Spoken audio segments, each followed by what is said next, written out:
te la donne dans les bras. Allez, voilà. Le sourire de Paulette, 83 ans, atteinte d'Alzheimer, lorsqu'on lui tend une poupée. Odile Douard n'avait pas vu sa mère ainsi depuis longtemps. Pas beaucoup coupé comme ça, comme ça.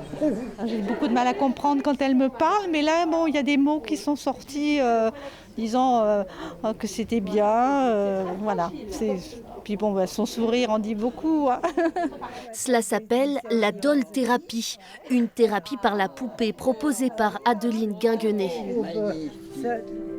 C'est elle, dans son atelier, qui fabrique les poupées, un objet rassurant qui agit sur l'anxiété et l'agitation des personnes atteintes de maladies neurodégénératives. Un bel objet, notamment là une très belle poupée, c'est encore plus attrayant, donc l'objet focalise et attire encore plus, et du coup il se crée plein de choses en termes d'émotions, dans le regard de la personne qui ne s'exprime parfois pas du tout, verbalement tout du moins, mais alors dans le regard, il se passe plein de choses.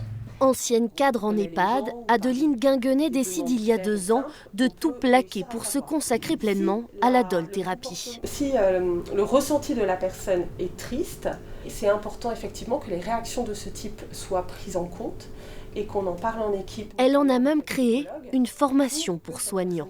On voit bien effectivement la possibilité d'échanger, d'avoir un contact avec des personnes qui jusque-là étaient plutôt repliées, l'émotion que ça peut faire naître. Donc on voit bien l'utilité. Ouais. Une alternative non médicamenteuse assez rare en France. La doll-thérapie demande encore à se développer. Elle aura en tout cas le temps d'une après-midi apaiser Paulette. Ma papa,